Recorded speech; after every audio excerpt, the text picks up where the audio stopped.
Michelle, Daniel, OG OG Rose. and today we're going to be speaking about Belonging again. We are releasing it today. That's kind of funny because the first version was 2016 and 2018 just rewrote it and kept adding, and here we are, 2023. So 7 years about. Yeah, about 7 years. So it's part one, an explanation. Ultimately, the problem with adding to a book for that many years is it ends up being like super long. So it's part one and part two, an explanation. Part two is called an address. And it will be dealing with a lot of sociological issues, a lot of sociological thinkers like the great Philip Reef, Peter Berger, James Hunter, Charles Taylor, talking about a lot of issues on the changing sociological structure in which we live and exist in the West, what that means, how that affects us. And we'll also be dealing a lot with kind of tragic sociology, as I like to call it. In tragedy there, we're dealing with like the term in the Martha Nussbaum sense from The Fragility of Goodness, which is a trade-off of competing goods, trade-offs.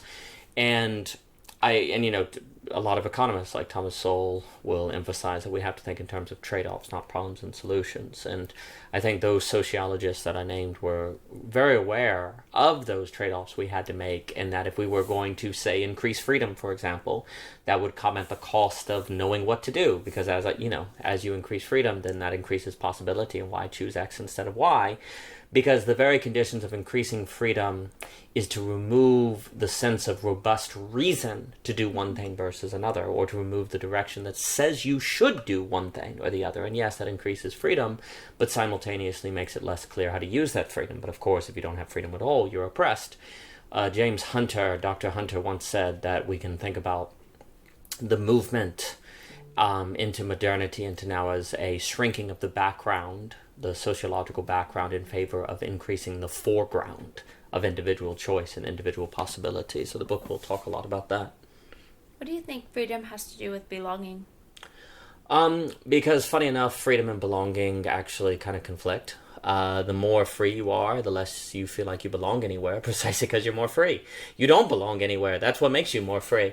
Belonging brings an ought. If you belong in, say, Russberg, you ought to be in Russberg. And so you can feel a guilt not to be in Russberg, or you can feel like you're doing something wrong not to be there. But of course, that can be oppressive, right? Because you don't get to spread your wings and be your own person and find yourself. But as you gain freedom, then that means that no place imposes itself upon you as somewhere you ought to be, which then makes you feel like you're not wanted. So belonging makes you feel wanted, but forced to be there.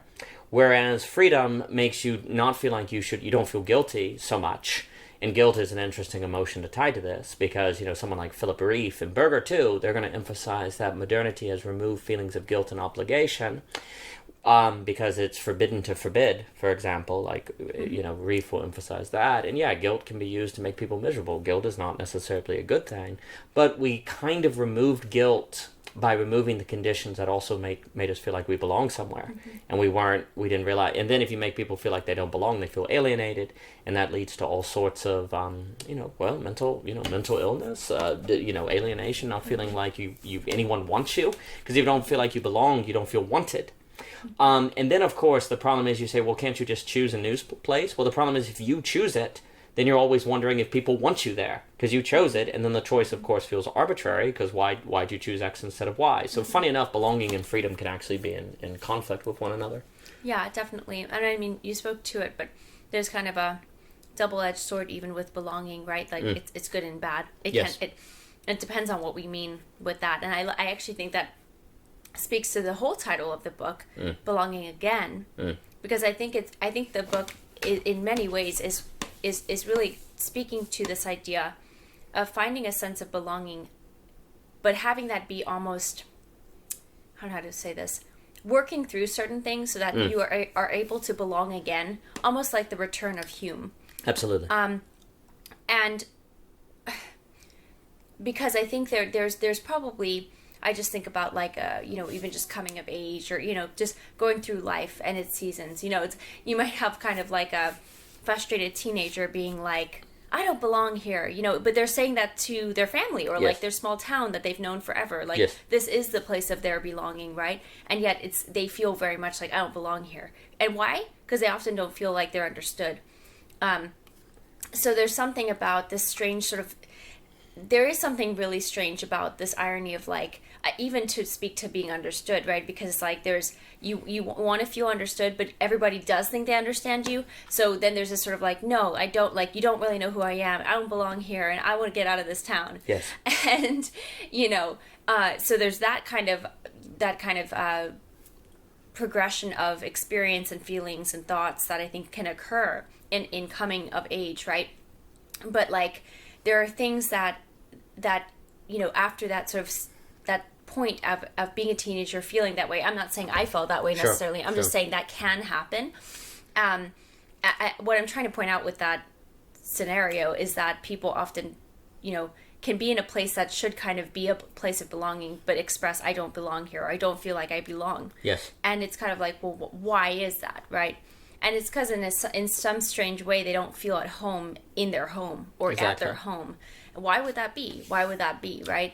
And I think what's interesting is like, as we get into more and more of a globalized age, which the book really gets into, it really starts to raise some serious questions about what is home. And like, at least in this teenager situation, they can at least like have the fantasy of like, there's some other place out there where I would belong, where I would Right. feel understood, or I would feel free, or I would whatever, fill in the blank. I would feel at home, somewhere, right? But the crazy thing is like, as we get to a more and more globalized age, where is that other place, right? Because it's all kind of absorbed into Yes. the whole of the global, right? The global thinking, the global culture, whatever it is. So there's some interesting things. That's not like complete thoughts there, Daniel, but I just wanted to kind of speak to this interesting thing about the return of belonging again, because the first belonging has either this problematic thing of like the teenager, right? Yes. Or it can also be an assumed belonging, Yes. which you get almost too comfortable in, which can then make you manipulated. Exactly. Or you can manipulate other people with that belonging. It can feel very cozy, but it's also very actually dangerous in the fact that it's never questioned, right? No, so anyways, I just that's want to bring excellent. those things out. The again is pivotal. That's very good, because it's one thing, you can belong by just being closed-minded, by Yeah. never leaving your hometown. But of course, the book will talk about that makes you susceptible to the banality of evil that Hannah Arendt talks about. Like, that the banality of evil is the evil of everydayness, which requires a closeness to the other and insulation. And you belong though. You can maintain givens, quote unquote, the givens that Right. you never question, but those givens can lead to the horrors of Nazism, right? Right. But precisely to leave belongings requires you to realize that the quote unquote givens, according to which you operated, say if you were born a Christian, you were always a Christian, you stayed a Christian all your life, and you never questioned Christianity. Well, that will allow you to belong in Christianity, but that makes you, of course, manipulatable if someone uses Christianity to take advantage of you. But then if you question Christianity to leave it behind, that means you realize that it might be wrong. But the moment you realize it might be wrong, it loses its power to give you belonging. You're freer, but now you feel less belonging. So here's the $1 million question. How do you regain belonging, which would require the conditions of givenness, which you now know are ultimately arbitrary? This is the $1 million question. This is indeed the return in Hegel with the RE in parentheses, and the philosophical return to common life in Hume. These are the $1 million questions. This is profoundly difficult. Belonging, I think what's happening now, I think there's a lot of talk with the meaning crisis with Vervaeke, the need to regain meaning and different things like that. And I think that's all extremely important work because meaning matters. But meaning is not necessarily belonging. Belonging and meaning can be different categories. In fact, you can feel like you have meaning as a writer, but not have belonging, and then your meaning feels like a distraction and arbitrary.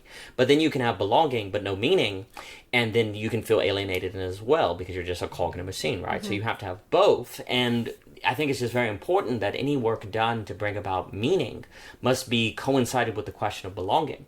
Otherwise, you can have, if I find meaning as being a writer, you find meaning in being a gardener, someone down the street is meaning in something else, there could be atomization.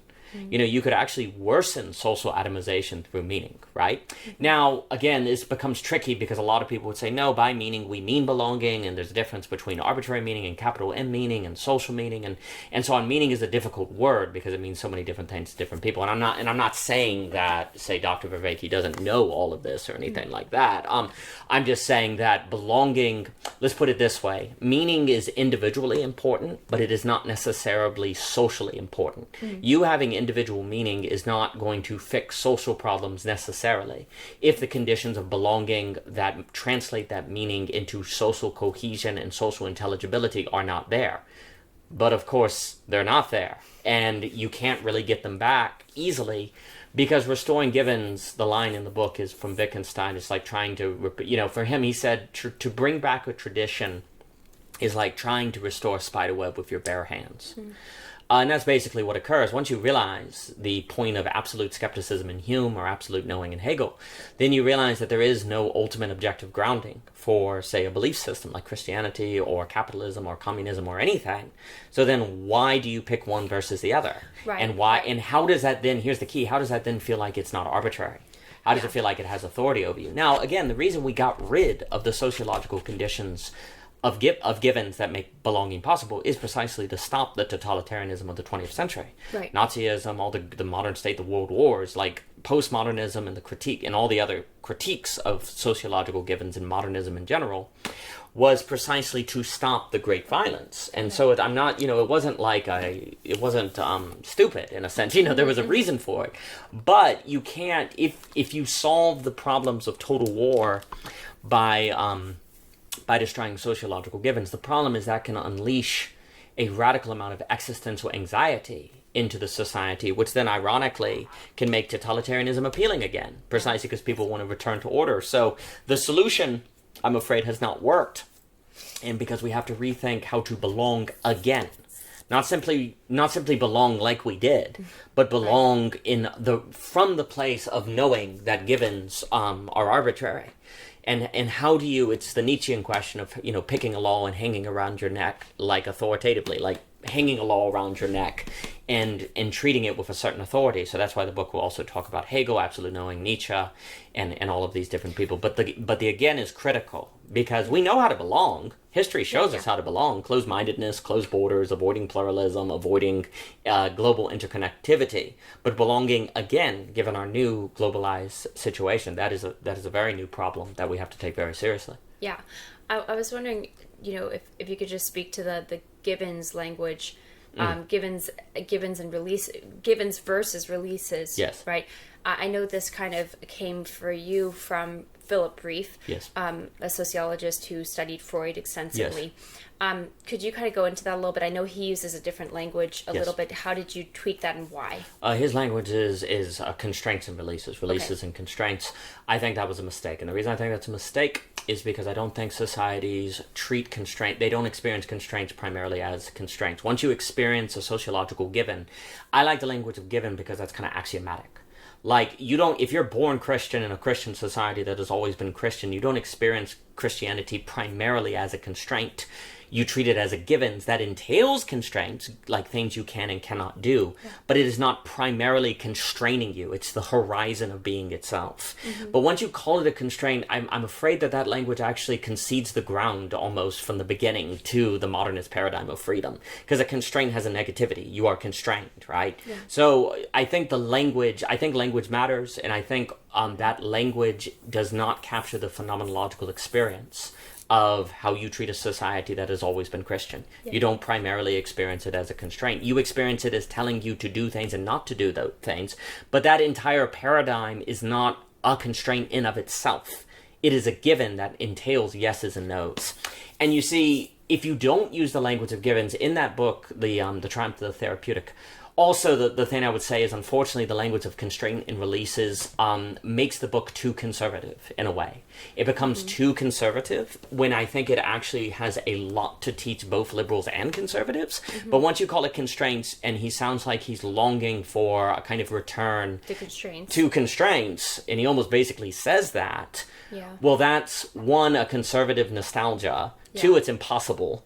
And then three, it like, who's going to choose that?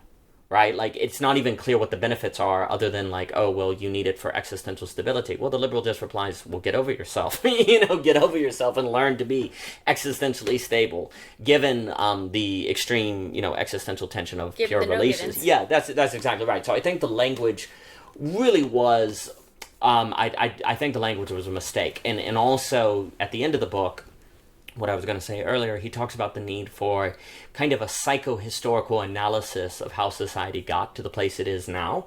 Well, with the language of constraints and releases, I think that's much more difficult to do. But if you use givens and releases, okay, then we can start to see, well, it's because you move from a background that is invisible, like Heidegger's doorknob before it breaks, that gradually becomes visible, and then there's an increase of the foreground, to use Hunter's language. So for me, the language of releases and constraints held back a lot of what the book, it removed some of the power of the book. In my opinion. I'm not saying that Philip Reef himself didn't get everything I'm saying, sure, but the language metaphorically doesn't work as well. Like, once you change it to givens and releases, you can connect Reef much easier to someone like Hannah Arendt, which I think is a big deal, and you can then connect it much easier with Berger and Hunter and so on and so forth. Yeah, no, I mean, I think that's important. Constraint, you just kind of get this idea of like, let me out, like somebody being held back, like and exactly.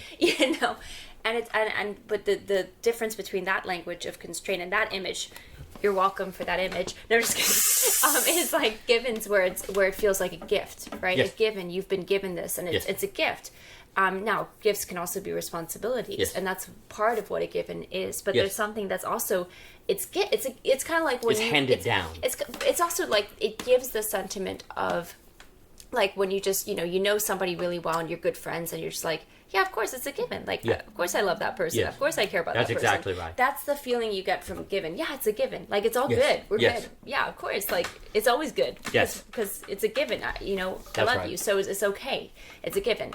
That kind of sure foundation of something, a sure foundation. And it feels more relational in that way, like that there's this givenness that feels very much like this relational security or something, like sureness. And so, I think that language is much better than constraints because, again, constraints just seems like something flapping its wings trying to get out of your hands, That's exactly right. And I'll just add quickly, the language of givens also connects better with Zizek on ideology, because an ideology functions precisely as a given. And this is where you can see it's not one, if it sounds like the answer is to get back to givens, it's not so simple, because givens is exactly the phenomenological experience of an ideology that you're then trapped in. Yes. But if you're free from an ideology, well, then you're existentially overwhelmed. And then, of course, you tend to fall right back into an ideology, because an ideology is the interplay of the symbolic and imaginary registers to avoid Lacan's the real. So you can start to see how we're dealing with a tragic sociology, where with constraints and releases, one, it sounds like we should avoid constraints, and then two, it sounds like we need constraints because we're monstrous. And Reef also has a kind of language where human beings are relatively monstrous unless they're constrained, which I kind of agree with in some respects. Like, when humans encounter the real, they do tend to be monstrous. But you're also coming from a Hobbesian view that's going to turn off your message to more liberally minded people. And so I think that language aligns Reef too much with a conservative vision. Mm-hmm. And then again, you just can't connect it with Zizek as well.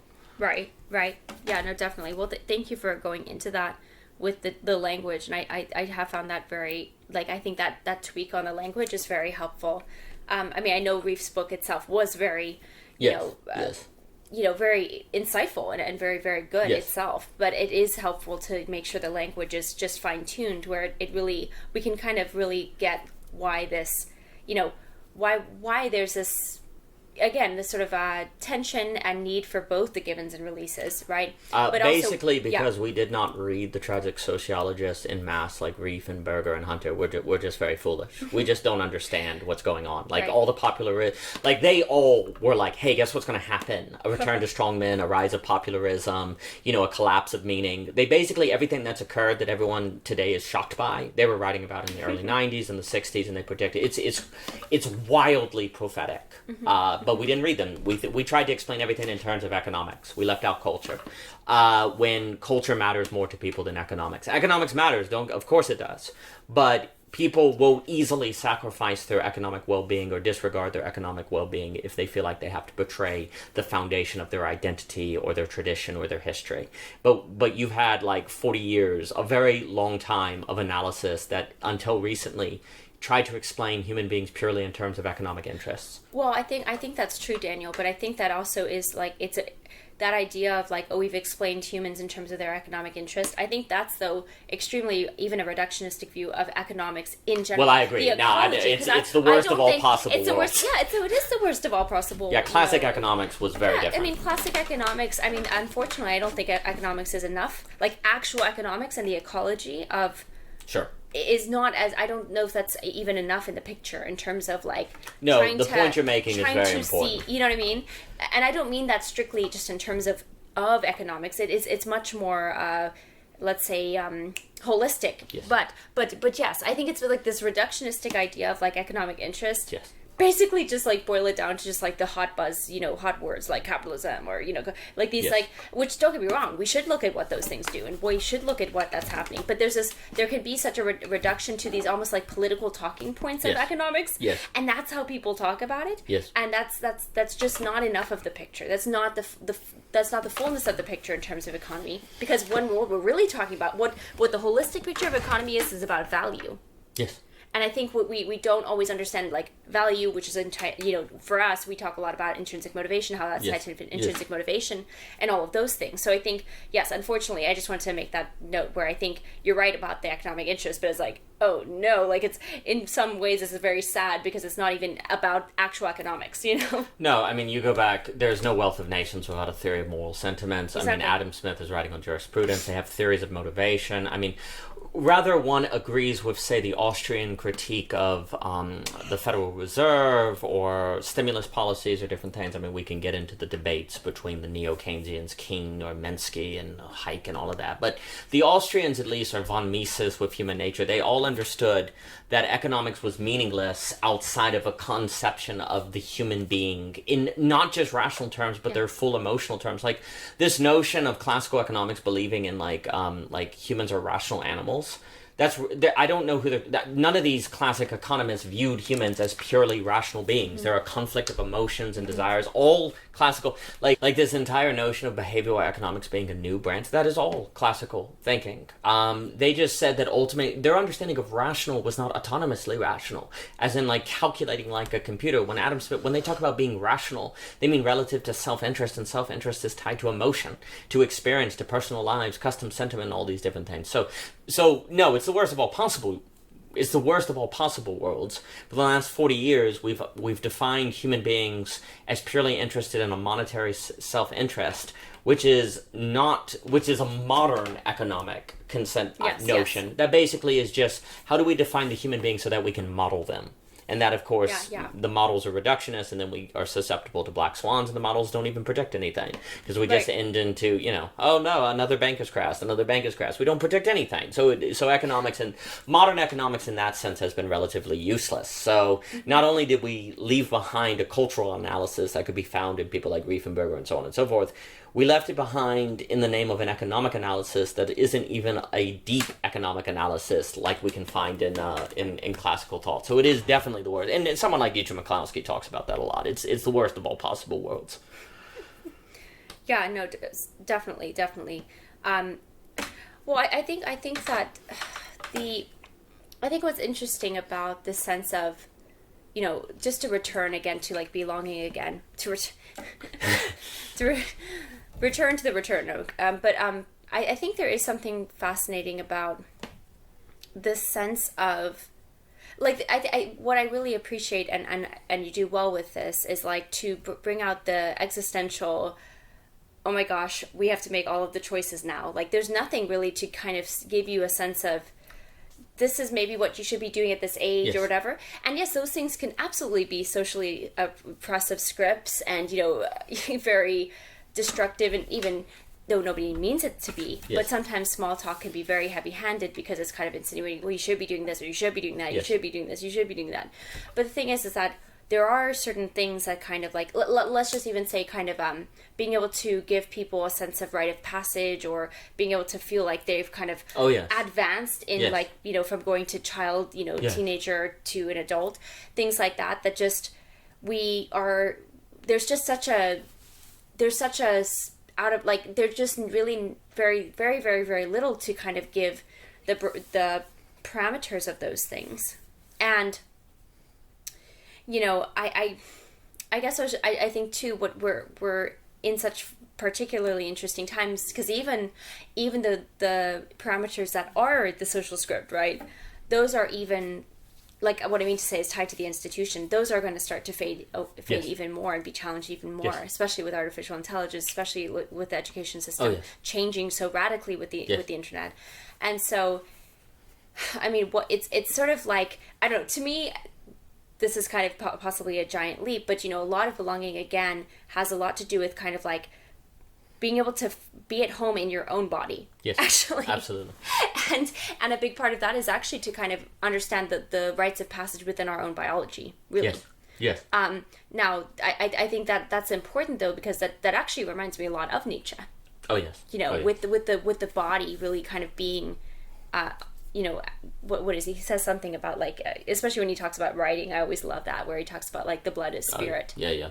So anyways, there's sort of this sense of, you know, being able to have this sort of return to the home of your own self in a way, but not merely in the, you know, this kind of like egoic, individualistic sense, which actually gets captured a lot by whatever the zeitgeist is, or whatever the, you know, the market forces are, or whatever it is. Not to reduce it simply to that, but, you know, it can, and yet we kind of lose sight of the fact that that's not actually kind of a real individual in a weird way, you know. So, but anyways, I just wanted to kind of touch on that really fast, because I just wanted to think again about this idea of, like, you know, belonging again, and what is that kind of, where are we kind of returning back to then?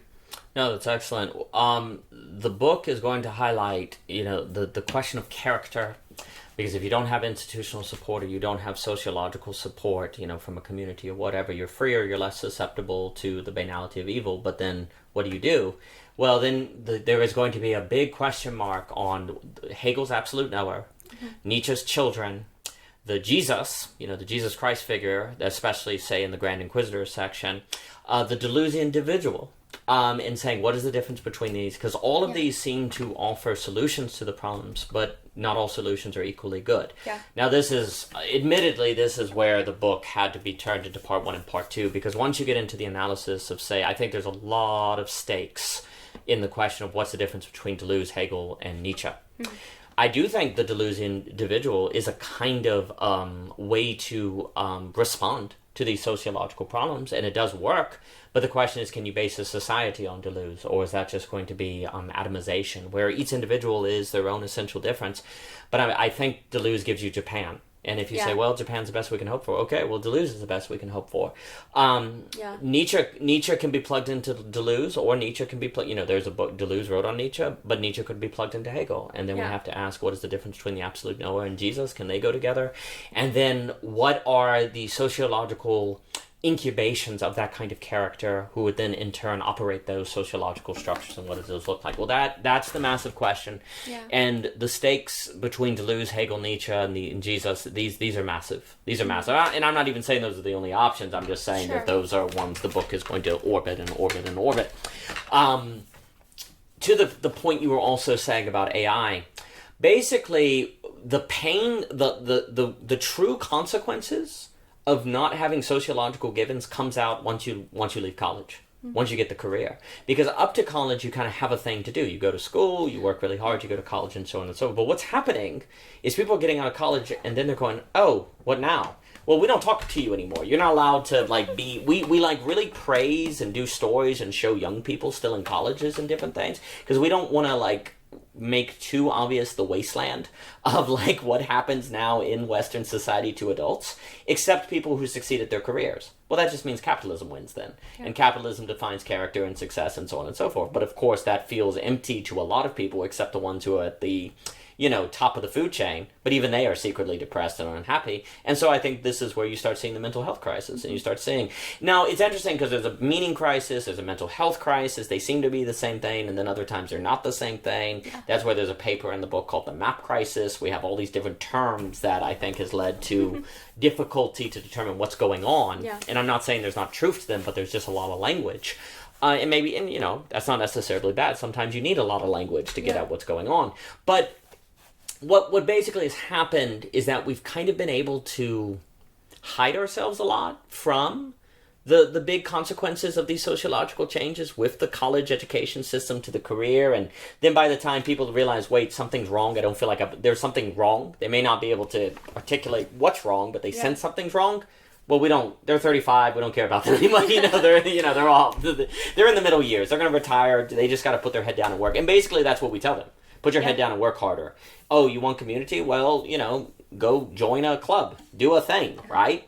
And people feel off. It doesn't feel right. Well, guess what's going to happen? AI is going to easily destroy the education system. And then there will be nothing. Then everyone will have no way to plausibly deny the current sociological condition. And that may either lead to a massive explosion of encounters with the real that leads to all sorts of pathologies, or people will say, we've got to change something. Mm-hmm. So AI will definitely force people to see that there are no sociological background, as Hunter would say. There is no sociological givens, because it's going to radically change education and displace jobs. And then if everyone loses their job, or a lot of people loses their job, then they can't plausibly deny that they get community from work. They can't plausibly deny that work gives them direction and different things like that. Because that's basically what we do today. Your career, the quote-unquote career, is supposed to have the function of what classical community once did. And it's supposed to be your source of direction, which then a lot of people feel empty in, and they feel like it's not alive, because it's not. It's not the same. It's not the same as the communities you see in a movie like, Fiddler on the Roof or something like that. We act like it's the same, but it's not at all. Mm-hmm. And of course, it's very, very difficult to have a career and a family. Then you have these two things in conflict, whereas old sources or classical sources of community basically were the family, or they were connected strongly with the family, or the participation of the family in the community. Mm-hmm. So family, belonging in work and family come in conflict, and then we have collapsing birth rates, and then people don't know what to do with marriage or relationships, all the confusion that come with that, and Philip Reeve talked a lot about that. But AI is going to remove that plausible deniability. AI is probably going to force people to realize that, we can no longer tell ourselves we got belonging in work. And I'm not saying it's impossible to get belonging in work, but just looking at the mental health, it's clear that it doesn't work for a lot of people. And at that point, we'll either have to do something about the sociological situation, or just be overwhelmed by, psychosis. Well, yeah, no, that was all very good, Daniel. That was all very good. Yeah, I think just to make that, just to say, reiterate, school gives everybody pretty much a given from a pretty young age. Yes, that's right. And this cannot be overstated or overlooked. No.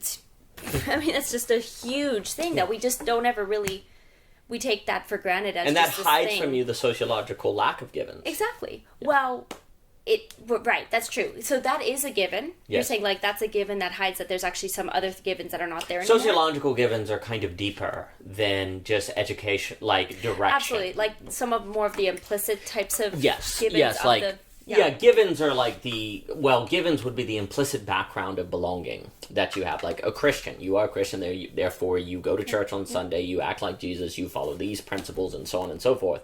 Well, saying you go to school and you get good grades until high school, and then you go to college, that sounds like it's identical, but the givens are very metaphysical. The givens are very philosophical. They're integrated into the very universe itself. Like the cosmos is Christian per se, if you're a Christian.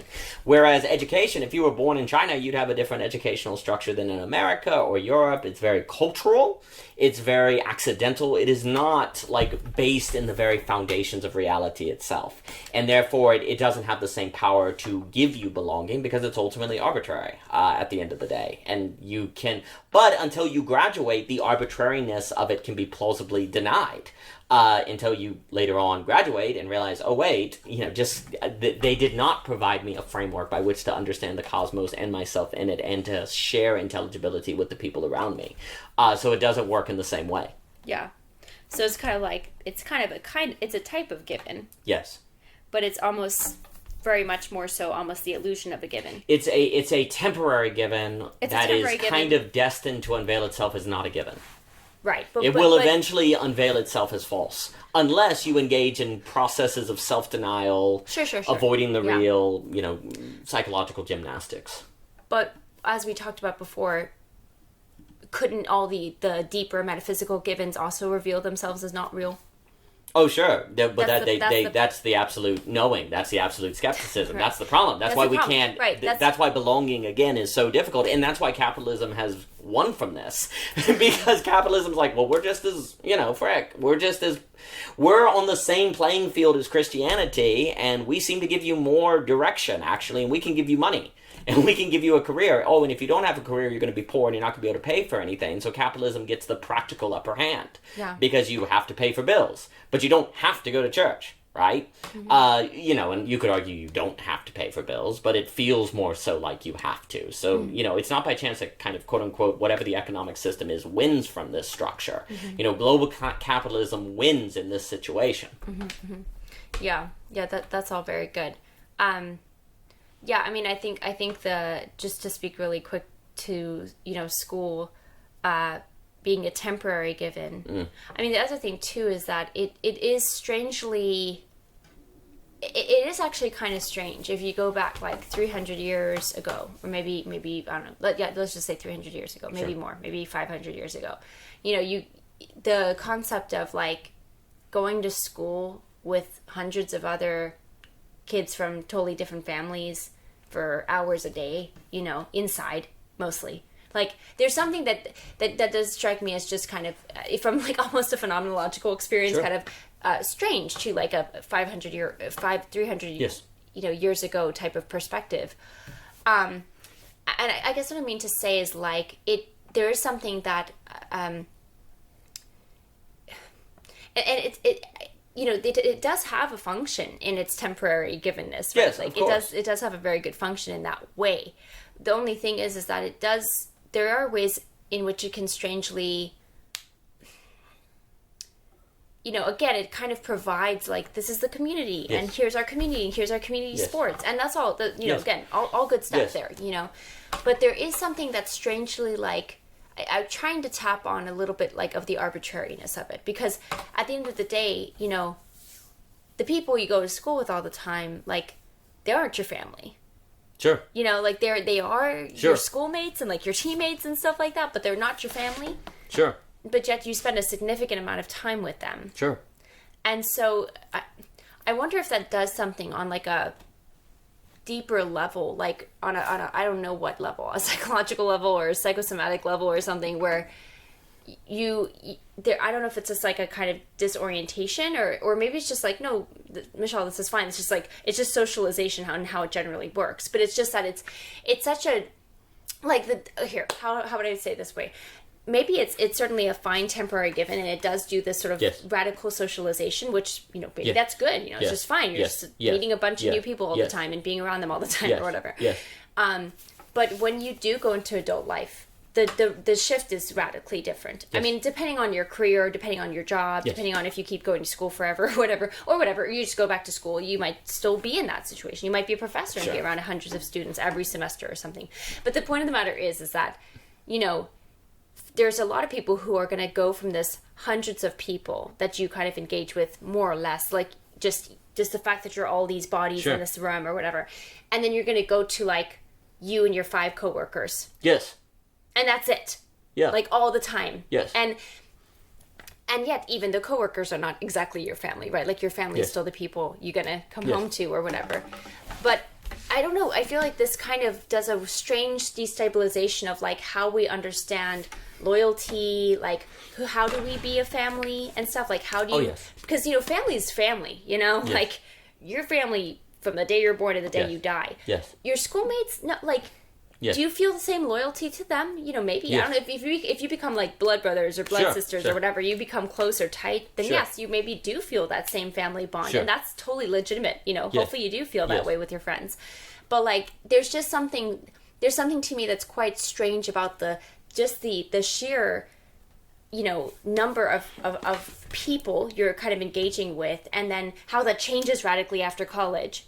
Yes. And then also what this has done in the background, kind of in the very almost the unconscious of like how we relate and understand family and community, because this new definition of the givens and the family and or whatever, the socialization is much more transient.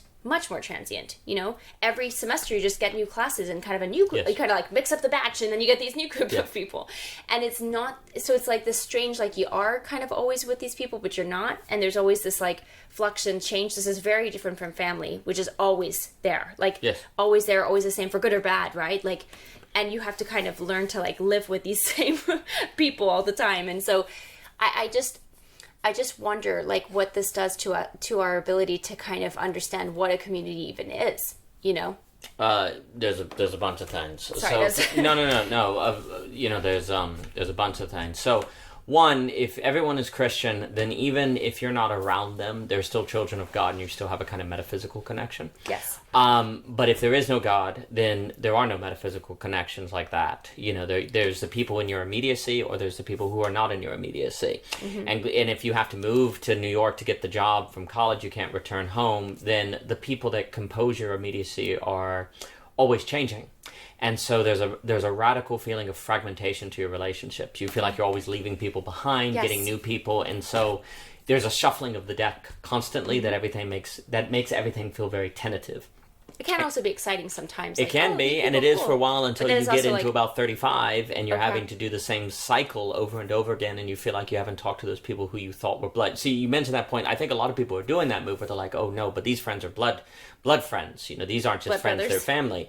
And you genuinely mean that. The problem is, like, there's nothing to hold that together. There's nothing to hold that together. And then you're devastated. And then you're devastated, or you feel guilt, like, oh my gosh, I haven't talked to that person in so long. Like, what's wrong with me? That's right. Why am I still not talking to that person? I love that person. Yeah, it's because you have a white collar job and you have to work 15 hours a day or whatever. That's why. Yeah, or you get moved to some translocated to some other city or whatever. Right. And then you have emails and phone. The thing is too, like, and really quick, I think something that, like, a philosophy is really powerful about doing is that it's a great way it's kind of a way of metaphysical connection with other people. Yes, it is. Because the thing is like, it doesn't really matter where you're going or whatever, you still have this kind of like, and especially with the internet today, it's quite a cool blessing that you can actually connect with people, and that's always going to be there in a sense, like, in the sense that you can always sort of, as long as you're, like, in the place of engaging in ideas, it's kind of like it's there. Those people and those bonds are there, and they don't change just because you moved to Milwaukee or, you got a new job. Well, what you're pointing at is how the move from part one to point two, where if you can't share given metaphysics, then can there be the given of the consideration of the metaphysics? Mm-hmm. Yes. So this is where, this is where you're starting to talk about what new quote unquote givens look like today that don't have the same negative possibilities of the givens of the past that created Nazism, for example, right? So there's something there that you pointed out that's very, very important, where philosophy is the practice of the consideration of the metaphysics, and so there is a metaphysical connection in the consideration of the metaphysical connection. Yes. And it's not very contingent, because a scientist can be a philosopher, a teacher can be a philosopher, a religious person can be a philosopher. Philosophy, precisely in the fact that you can philosophize about anything, therefore that means anyone can philosophize. Mm-hmm. So it's able to bring together people of great diversity, unlike other conversational modes that tend to be more bound. Like if you're a doctor and you want to talk about medicine, well, then you can only do it with other doctors, right? So philosophy has a way of uniquely bringing people together. So that point's really important. What you were saying on the school, like, yes, school's very good. The issue is that when you if school is situated in a sociological order where everyone is given, then what's happening today is we're thinking that school, or the economic track, if you will, can do the same work as sociological givens, as opposed to doing an important work that is a part of the social structure but can't be the whole of it. So, school, absolutely, there's nothing wrong with having socialization and direction, and in fact, you can need that, and you can need the learning, and you introduce to people, you have a sense of what to do till 18. But knowing what you're going to do with your life until you're 18 or 28 is not necessarily knowing what to do with your whole life between 28 and 60. Like, we always talk about the middle years, and basically the society has no idea what at all to do with the middle years. What are those ages about? Basically from 30 to friggin' 60. There's like these 30 years that people have no idea what to do with, other than just work.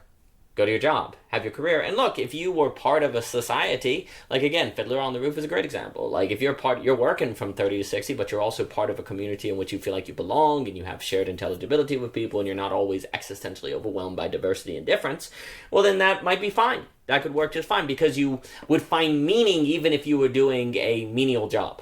Like what's happening now, the problem of meaning has arisen because we're like, oh my gosh, I'm doing a menial job and I'm doing it in a place where I don't feel like I belong. So, oh my gosh. It's like, well, just do a job that's meaningful. Okay, that's fine. You can do that, and that might get you for a little bit, but the meaning won't necessarily give you belonging, and if it does, it may just atomize you. And then the problem is if you're atomized, you're Japan, or you're taken over by an institution because you're atomized, so you don't have any power, you don't have any community, and then you just get replaced by the institutional systems or whatever.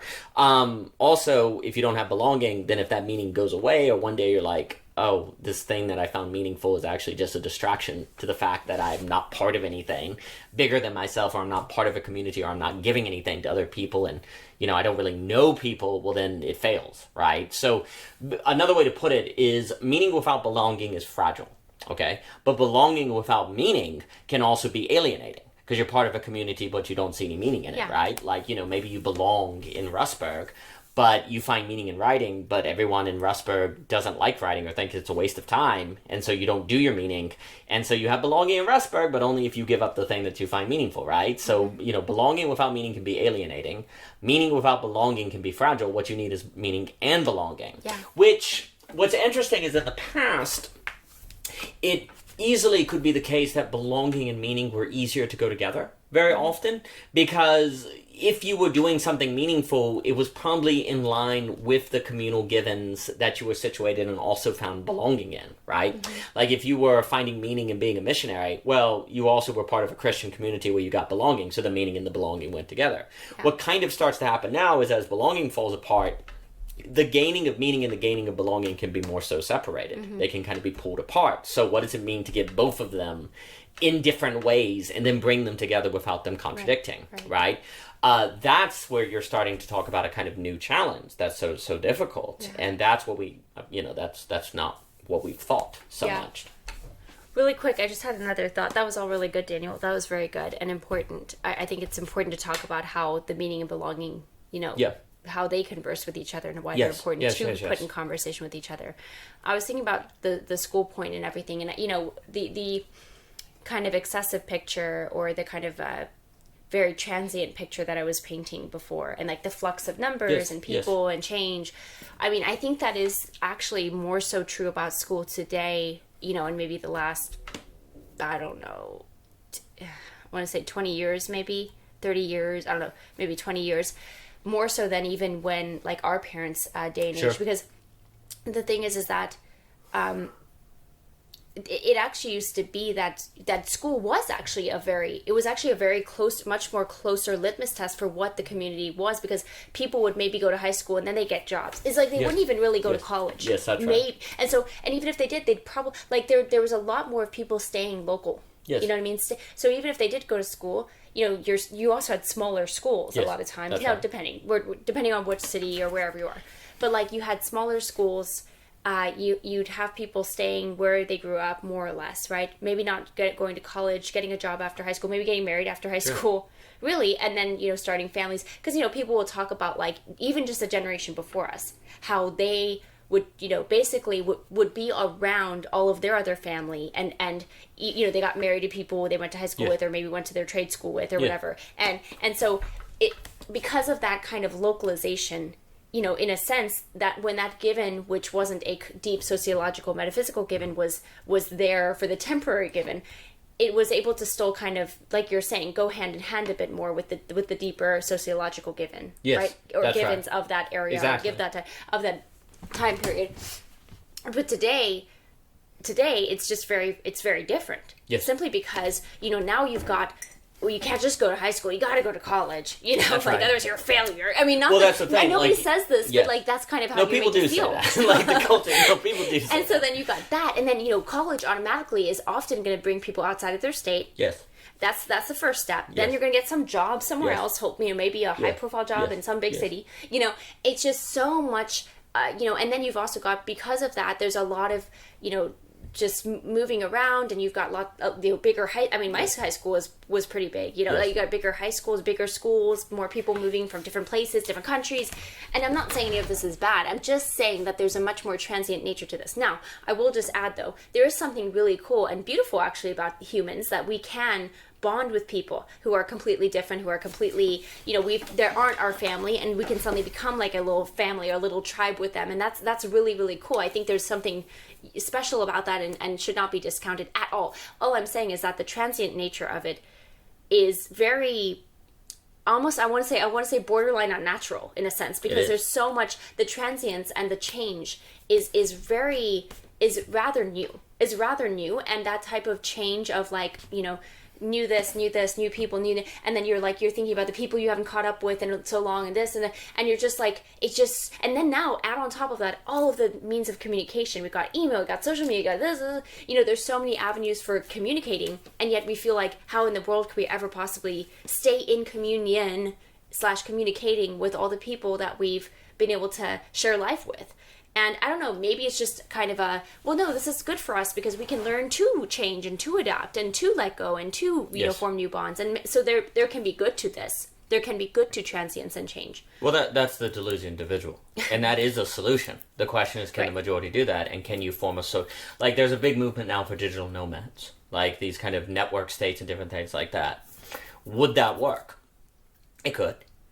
Who's going to make the Wi-Fi? Who's going to make, can you get a wrench? Who's going to do the kind of consistent stuff? The consistent infrastructure stuff. It may work. And I'm sure if you get a bunch of delusion individuals together, they can form a community, right? The question is scale. It's always scale. Yeah. Can it scale? And that's why the part 2 has to address that. Yeah. But the delusion individual, if you in fact can be a delusion individual, it can work. But is that what we want? And what does that look like? And that's why I think we have to look very seriously at Japan, because as I say a million times, I think Japan is the logical outcome of delusionism. Yeah. Now, I can be countered on that, but I think it is. And I have a deep love of Japan and the art and the music and different things. I think delusionism can give you extraordinary aesthetics, but it may not give you economics. But that's, you see, this is the problem. Like, once you get into this question, then the book is 2,000 pages long and blah, blah, blah. So, but what you're pointing out is really important. A few things. An extremely important book that is alluded to, that is a book called Coming Apart by Charles Murray. That's really important. And he talks about the brain drain that has destroyed small town community. You could talk about Hillbilly Elegy by J.D. Vance with West Virginia, and how you have the opioid crisis and how places have been left behind because of the schooling system. And then, of course, the great Robert Putnam, when he talks about bowling alone. Again, these are all the sociologists that have to be taken very, very seriously to understand our moment. And I don't think they have been, in my opinion.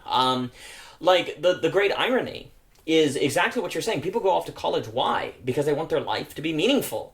This is why we have to be careful to diagnose everything simply as a problem of meaning. Because the irony is we ended up in the meaning crisis by the emphasis of meaning, by the emphasis of possibility, by the emphasis. And now possibility and meaning, you could say, are not the same. But the issue is that why do you care about possibility? Define the thing that's meaningful to you.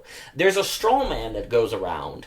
I think it's a bit of a straw man, where people kind of talk about, we ended up here because all we wanted was money and greed and materialism and money and so on and so forth. I think it's a little simplistic. I'm not convinced that is how we ended up in the meaning crisis. Well, that could be like an example of the reductionistic economic. Yes, I think it's reductionism. No, I don't think that the West has ended up where it has primarily because of materialism.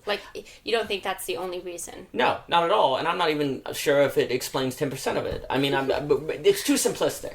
Okay. We say people are greedy. That's why. They just want to be wealthy. That's why. Well, the majority of people aren't wealthy at all. So they never are, and they can say, well, they have status anxiety. Well, but the moment you talk about status anxiety, you're starting to introduce culture now. Badu and, not Badu, Alan Beatty, that guy who does the School of Life stuff or whatever. Oh, what's his name? But anyway, Alan DeBottom or something. I think that's right. I'm sorry, I was saying Badu, but something like DeBottom or something. Yeah. Anyway, he did Status Anxiety, which is a fine book, but status anxiety is not primarily economic, but cultural.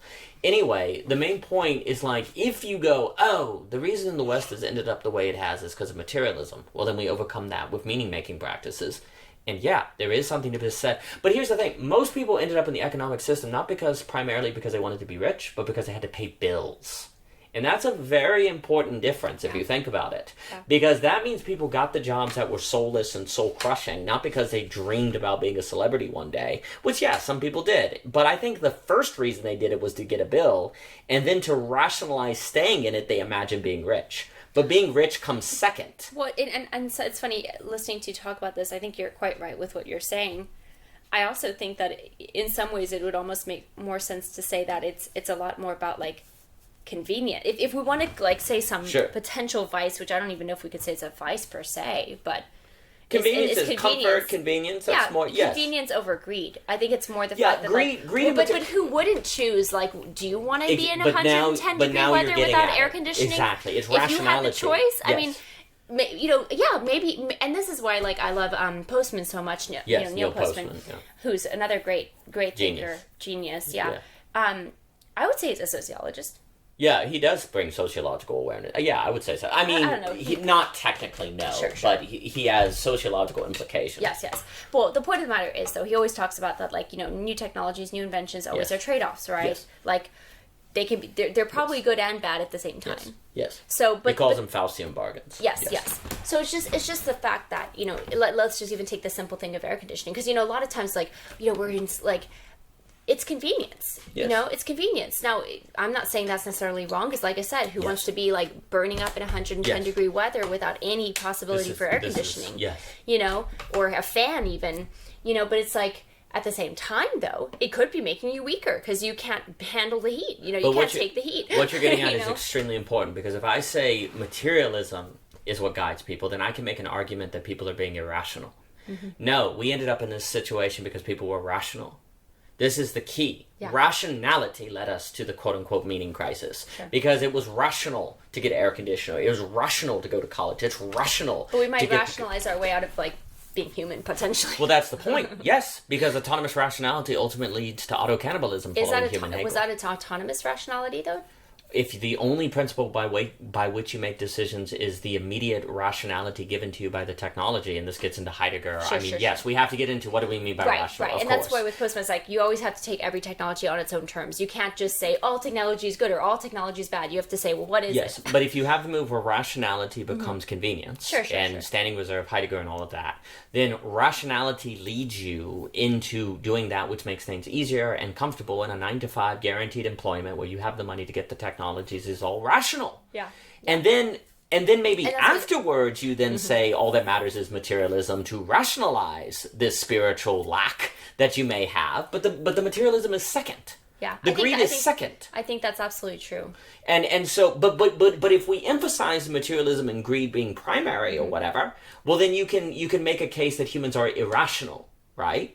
But the more terrifying realization is that the current state of affairs is a result of rationality. Yes. But we don't want... But once you open that door, everything changes. Once you realize that rationality can be the source of its own self-destruction, well, then you have to go, well, what is rationality? Well, now you're in philosophy. Right. And who wants to do that? Who wants to do that crap? These two kids on a... No, that's why you have the paper in the Belonging again about madness. Why does genius and madness like to tango? Like, if madness and genius correlate, say in all the movies, Whiplash, Queen's Gambit, Nash, Game Theory, all of the the father of game theory, etc., so forth. Well, that would mean madness and rationality are the same in kind. They go together, but we like to define madness as a lack of rationality. Because once you realize that madness is a product of rationality, then rationality is not what you think it is. Exactly. Likewise, if you understand that rationality leads to the current state of affairs, well, then you have to rethink rationality, and that changes everything. And you can just simply say, well, meaning is rational, and people are being irrational, therefore they should get meaning. Now, I know John Vervaeke talks all the time about changing rationality, avoiding standing reserve. So I'm not necessarily talking about John Vervaeke. But what we have done is defined a lot of social problems in terms of a straw man, because if you took seriously that rationality leads you here, you'd have to change the education system, wouldn't you? Like the education system is basically, how do we make people more rational? If people were more rational, the world would be a better place. Yeah. Well, actually, no. If people are more rational, they may end up in, ideology, conspiracy theories, meaning crisis, and so on and so forth. Oh, well, that changes things. And then you have to look back and say, well, maybe those religions weren't so crazy.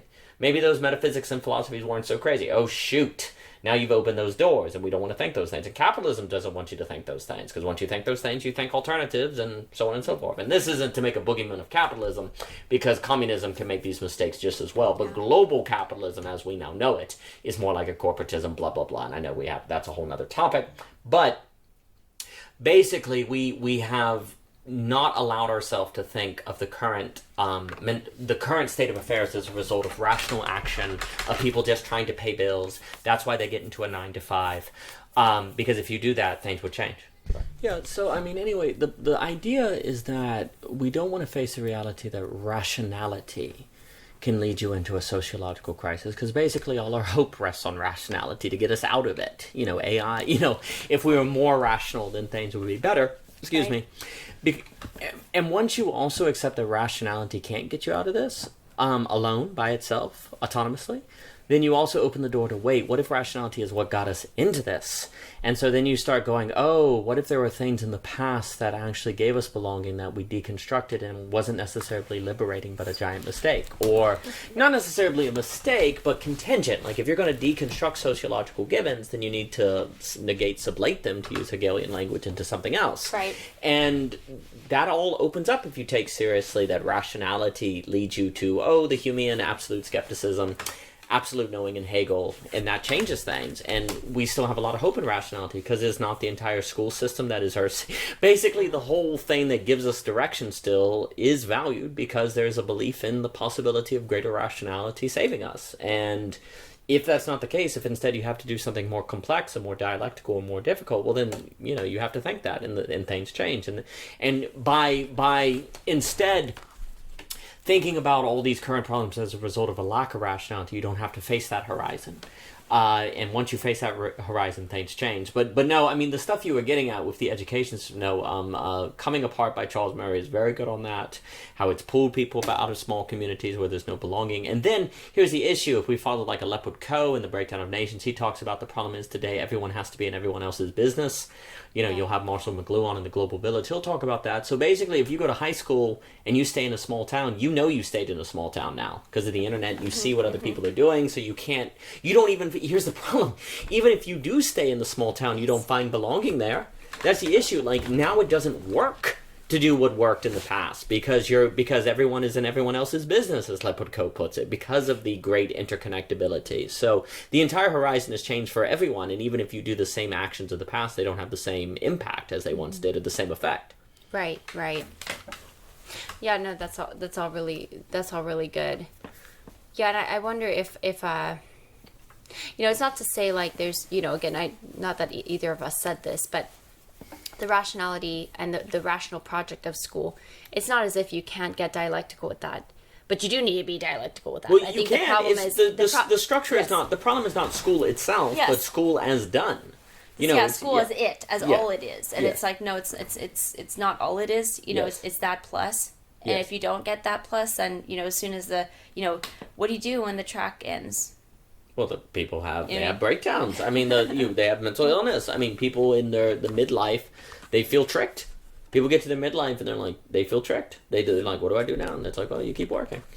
You've been saying. And then the issue is with capitalism, if you basically have nothing left but what you went through school to get, then you have to plug into the machine. You have to plug into the system, and so it feels like a setup. People can feel set up at least. Yeah.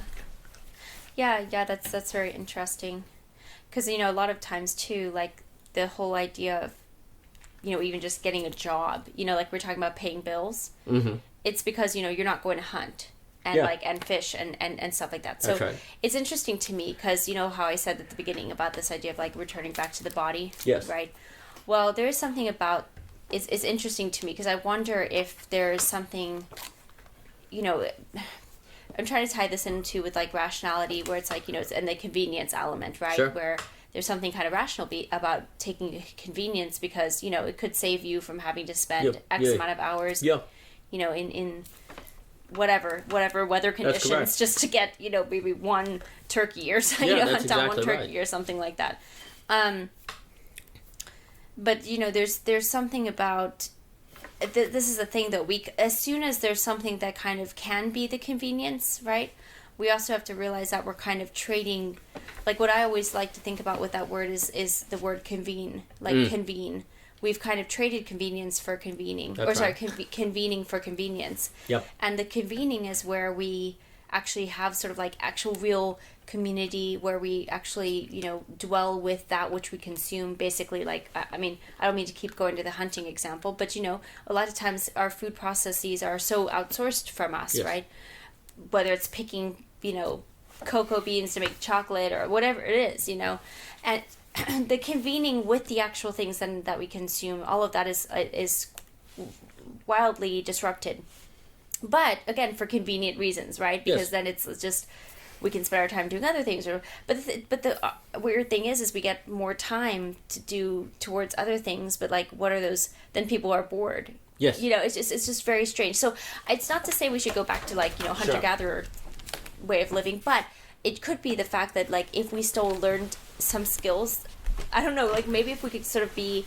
Like, what if we could cultivate things that we could do for ourselves, where we kind of feel a bit more empowered with our own bodies, with our own abilities, and tie that in with, like, still doing things that are institutional tracks or whatever, so that we kind of understand, cultivate, like, ourselves, and be able to use ourselves to embetter that track. Or something like that, or just to know what to do when the track ends and now you're just free falling or whatever. Well, I mean, all of what you just said has to be part of the conversation on how to belong again. Yeah. Like, there is absolutely something to this quote-unquote return to the body, taking the body seriously, the physical, I mean, the embodiment. I mean, Vervaeke will emphasize that, and there's absolutely something to that. And then the question becomes, well, the main thing that you're pointing out is the realization that convenience has trade-offs. Yeah. Like, exactly. We're not saying go back to a world without refrigerators, but be aware that if you get the refrigerator, you're not going to have to call up your friend to ask you to help you, say, haul the ice up from the ship to keep the food good, right? That's a communal aspect that's lost. Yes, and that's a perfect example. Like, it's funny because actually having things that are, how do I put this? Having things that today we would think of as just like straight out a problem, right? Yeah. Like things that are difficult or inconveniences or problematic things used to actually be a way of feeling a sense of belonging. You get your neighbors together to build the bond. Yeah, because you're like, wow, somebody cares about me. Somebody cares about me enough to carry up this, haul up this ice block to my house or whatever it is, right. So to help me with stuff. Being helped is a big part of feeling belonging. Yes. That's correct. Feeling like you do, and also when you can help someone else, you feel like you belong because you have a purpose in helping somebody else. There's something very wildly related to belonging, because you have a sense of belonging in being able to help those around you. Yes. Yeah. So if you get convenience that removes work, you remove opportunities of belonging. Yes. That's exactly right. Yes. Now, the question is this: do you really want to haul up ice, though?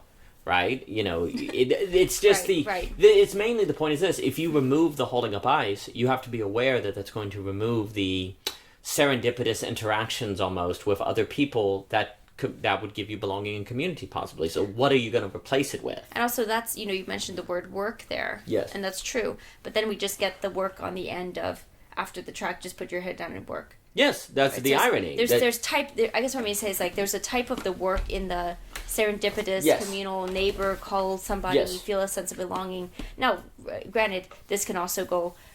What's so difficult is that whole even paradigm, gets risked dramatically with globalization, pluralism, and et cetera, et cetera, et cetera. Not that those things are bad necessarily, but what I mean to say is because we have such a diaspora of the community, now people, even in thinking about that idea, if they've never had that experience, if they just have a neighbor who hates them and they don't have any family around, they're just like, screw that's not even real. Like, that doesn't ever happen. That's a unicorn. That's just imagination. Yeah, that's exactly right. So there's no ability to even connect that as a place of like, oh wow, you could feel belonging there, Yes. But I think everybody does have a deep sense of longing for. It's funny because the word longing is in belonging, right? Yes. I think we do all have a longing to belong. Well, and belonging is a longing for being. Sure. You want to desire being. Belonging, right? Yes. Right. And so it's being you desire. Yes. Ultimately. Yes. Yeah. But that's what people lack. Yeah, but just that idea of like this is what's so unique of what the book I think really looks at so well is like that whole paradigm shifting because of everything. Now it makes it hard to even understand that as absolutely. And we're not even saying that's, remember, like we're saying, you can't just belong. It's a belonging again, and that doesn't necessarily mean to just return back to hunter-gatherer time, right? It's to understand, to actually integrate and learn how to kind of like how can we sublationally do, be in our time in this particular, moment that we're in, because what that's going to mean is actually paying attention to the tragic interplay. I mean, tragic, but also necessary interplay between givens and releases. Yes, I mean, the point you're getting at, where the system removes the conditions of working together with community, and thus it seems like a fantasy. Yeah. The system makes vanish the evidence against the system, so the system grows stronger, right? I mean, that's part of the mechanism. Yeah, the self-concealment mechanism. Well, again, it's always just thinking in trade-offs. Like, what happened is we just have thought for most of history of everything as problems and solutions. Oh, so the solution is convenience. The solution is more technology. And people are being forced to realize is that the world is not primarily, let's put it this way, the world is not at its deepest level problems and solutions, but problem management, trade-offs, managing situations. So we can't just solve away. If we solve one thing, we open up another problem, right? So we have to be masters of like managing problems, not believing we can ever escape problems. And that gets us into Hegel, absolute knowing, Lacan, and ultimately a lot of the belonging again is going to come down to stuff like intrinsic motivation, self-forgetfulness, new pricing mechanisms, different from the advertising model and digital assets, is going to get into all of these other topics that we have to get into, breaking up the college monopoly on credentials, et cetera, et cetera, et cetera. But I mean, the other problem, though, that has to be stated is there is a lot of people today who sense we need connection, and that connection and community is important, and that the loss of connections has really hurt us. You have that wonderful book, Lost Connections by Harata. It's an H, where he like looked up the research of what causes like mental illness, like depression, and found out it was really, really spotty, that it really wasn't that much evidence to show that mental illness was a due of quote-unquote chemical imbalance, and really found that it had a lot to do with social capital connections with people, and that if you bring people together who have mental illness and they form new communities, he talks about like communal gardens and different things, that their mental health gets a lot better. And it's a very interesting book on lost connections. And a lot of people sense that the loss of connections is destroying us. But here's the problem. People talk about human beings as if when they get together they just magically get along. No, humans... And didn't we just talk about the fact that there's plenty of opportunity for connections at school? Exactly. Exactly. You know? This is where you have to take and Lacan then we have the seriously. internet, which is literally connected to the internet. Yeah, and this gets into the kind of a lot of the debate where you have, like, this is why I personally do think you have to take utterly critical Lacan. Humans very much struggle to get along. Humans they don't get along. It's like they want connection, but then when they have it, it's like... It's a hedgehog dilemma. It's like hedgehogs get this close. Is hard or whatever. Yeah, that's why I think you have to make pathos, which is a term that's used, central. You can't escape pathos. And if you just imagine, well, let's get people together and they'll belong. The whole argument of all these sociologists is that without givens, you don't have shared intelligibility. People don't understand one another. They unintentionally hurt each other's feelings, and then they're at war with one another.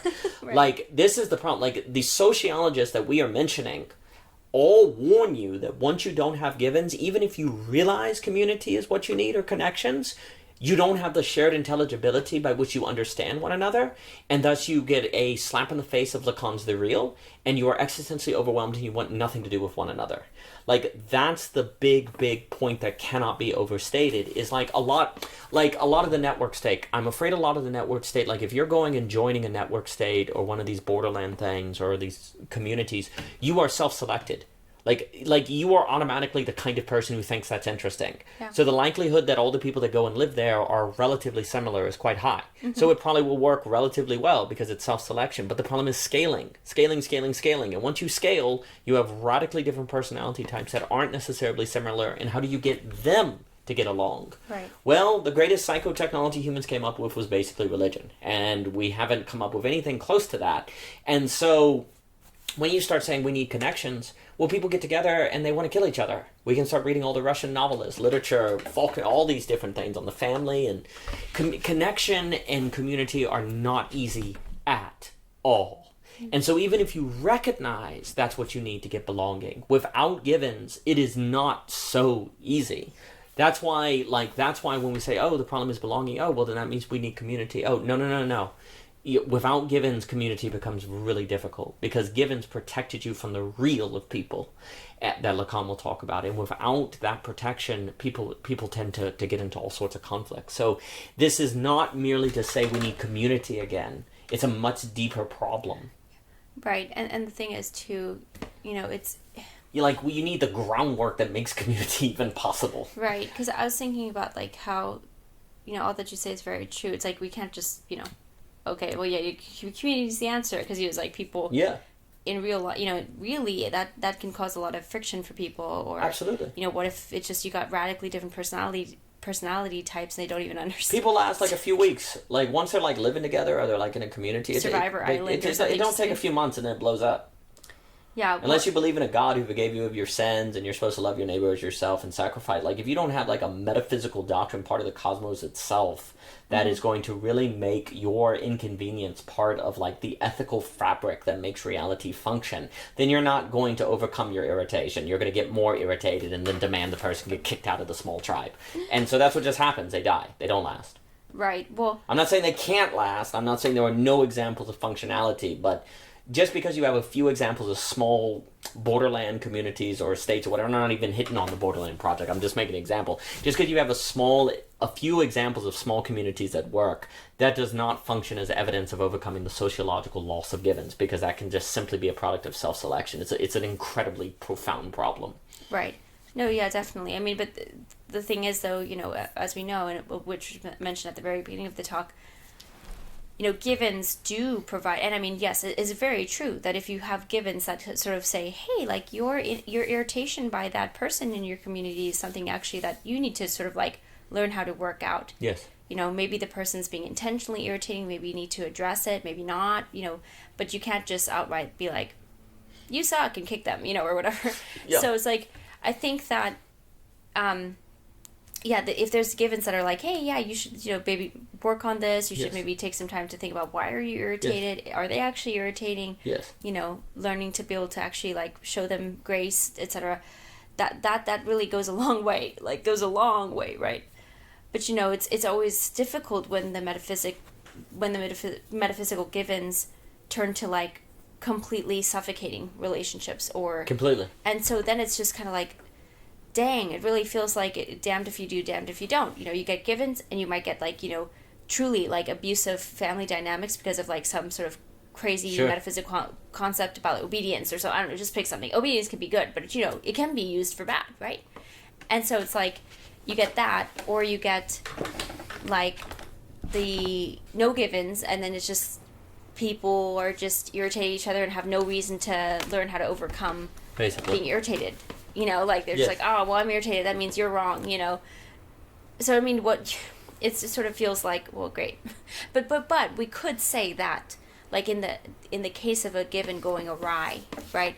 In some ways, there is something kind of dysfunctional about that. In the sense that, I don't know. I mean, maybe this might just be though kind of a. Well, oh, that's convenient. But it kind of makes me think that in the case of a dysfunctional family, like let's say it's a family that has some metaphysical groundwork of some religion, but, they're like literally physically abusive or something like that. Then it would be like, well, they're just actually not living up to their own given or something like that, which is probably the case. So I guess what I mean to say is like, we can always kind of just say that the givens weren't done right, but doesn't everyone always say that who's ideological? It's like, well, we just didn't do Marxism right, or we just didn't do communism right, we just didn't do capitalism right. That's exactly right. That's the risk of givens. They can always fall into an ideological structure. Givens and ideology go together, like we were saying. Mm-hmm. By refusing the language of constraints, you can't connect it with Zizek so well. Mm-hmm. And then, of course, Lacan and all that, right? So, absolutely, you can just say, oh, well, the reason Christianity just wasn't tried, right? We did it wrong, that's why, and so on and so forth. Yeah, that's a risk. But then, of course, there's a risk in there being no givens by which to say that anyone did anyone right or wrong. Mm-hmm. And so then there can be a wrongness you can't call wrongness, and there can be a rightness you can't recognize as right. That's a good point. That's a very good point. So, we always do operate with some givens, Well, ideas of what we think is right, but if there's no sociological givens, then it can't be framed as against the given or for the given. And so you might, so for example, in order to call someone a hypocrite, they need to believe in like an ethical system, right? Yes. But you could have people who are hypocrites that simply just can't be called hypocrites because there's no ethical system that they ascribe to call them such. According to, right? Mm-hmm. Like there's almost the Christian, for example, is almost at a disadvantage because they have like a holy book that they are trying to live up to, where other people may not have a holy book and they may be just as bad as people, but they won't be hypocrites, And so there's benefits and negatives that come with that. Right. But of course, right. I was gonna say calling someone else a hypocrite doesn't require you to necessarily believe anything, because you're just talking about point. Like, are you being consistent to your own system? Yeah, you know? I just don't have a system. Right? So there's a benefit to that, because without the system, it's not so easy to do the banality of evil, the thoughtless sort of ascribing to the Bible and doing terrible things. But then also, there's no standard by which to call out a problem as a problem. Right. Nor is there a system to say right is right and there to therefore to create direction. So it's all trade-offs. It's all pluses and negatives. But yes, well, religions had ways to deal with this. Like exactly what you said. It's like you can have Christian people that are terrible people, but then you would just have good reason to think they're not being Christian, right? You would do the exegesis, debates about what the Bible really says, theology. Yeah. Well, all of those theological debates actually had a psychological function of trying to correct or manage or balance all of those sort of pitfalls. If someone goes, you correct them, you could debate them, and it was like a legal system. If someone abuses the law, you could do a checks and balance. We just simply have not thought of religions as psychotechnology, and we've not looked at all of the operations of religion in those terms, and therefore we've not really appreciated the challenge of belonging, or the challenge of a society where people, in which people can belong. Yeah, absolutely. And I mean, I think at least, yes, though it has its downfalls, at least it has within its own system checks and balances, right? It has within its own system reevaluation and a place of sort of like, here's how to correct. You know what I'm saying? Even if the people don't, doesn't mean people necessarily will go follow through with that correctly, but it does in and of itself have a place for at least attempting to address how to recenter or recorrect or basically just correct the things that are getting completely out of balance or out of whack. Well, the irony is out of order. The irony is you can't have a system of checks and balances unless there's a system that can be corrupted. Like, there has to be a system there for there to be checks and balances, but that means there's a thing that could be corrupted. The hope is that the mechanism of checks and balances would stop that self-corruption, but of course there's no guarantee of that, right? Well, and then there's like, okay, well, just don't have a system. I mean, that reminds me. Well, that's what we've done. And then it also kind of does remind me of Deleuze. Yes, that's exactly right. So like, well, but look, if we don't have any system, the risk is we can't call anything right or wrong. Well, you go for the imperceptibility. You go lines of flight. You don't have, everyone is imperceptible, and therefore no one can be captured, and you don't have a system. And then you say, well, that's fine, though, because everyone is an expression of their own essential difference, and so on and so forth. But that's really nice until someone stabs your tires. Yeah. Right? Like, I mean, what do you say about that? Well, yeah, I mean, that's right. This is the debate, right? And maybe Deleuze has an answer to that. I don't know. Yeah, I mean, it would be an interruption of the essential difference, right? If someone but the questions you're getting at is, but that would be ground? Like, that kind of admits some type of not disordering really, but maybe rupture or some type of Deleuze. I think liberal. Just billiard balls like hitting. Well, it's going to just fall into John Rawls. I mean, it's just going to become morality is law, and law is justice, and justice is fairness, and then of course I'm extremely critical of that. And then you get it. You just pair up Deleuze with utilitarianism. Boom! There's your answer. And then you're done, right? Yeah. So then the question is, does that work? And I would say it does not. And then if it doesn't, well, then you have to go to a metaphysical ontology of Aristotle and the Nicomachean ethics, and if you do that, well, then you have to question Deleuze's ontology. You see how it comes back. Mm-hmm. But people have responses to those things. And then Deleuze, of course, did a lot on Spinoza, and they like Spinoza, and then you get the ethics of Spinoza and so on and so forth. But what you're pointing to is how everything opens up. Like, if you take these sociological problems seriously, everything starts opening up.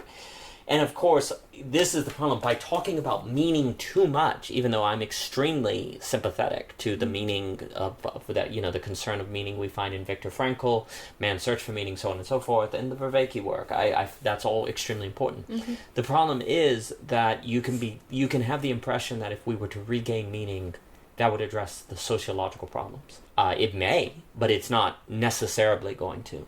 The sociological problems is a different problem set, involving givens, releases, trade-offs, economics, government, politics, law, all these different things. And I really just think that we need to take seriously these tragic sociologists.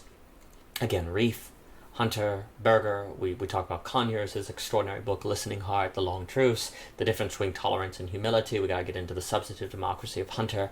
And we have to examine all those. If we do not examine those thinkers and take them seriously, then I don't think we're going to adequately address the current moment in our society. Mm. And that's going to mean we don't really address the meaning crisis, the mental health crisis, and all of those other things. So I think it's just very important to realize that meaning and belonging are separate categories. They are different. Again, meaning needs belonging or it's fragile, but belonging without meaning can also become oppressive and closed-minded. So we have to have both and put them in dialectical relationship, and hopefully belonging, again, will adequately explain the problem to make that case, and then the question is, how do we then move into the address? That's right. Well, folks, we hope you will check out the book. It's up on Amazon. Yes, you can find it on our website, yes. ogrose.com. You can find us also on Instagram, Twitter, Facebook. Indeed. But yes, we hope you will enjoy the book. We hope so, and we'd be curious what people thought. Hopefully it opens up some conversations, and this has been OG Rose, and thank you so much for your time. Thank you.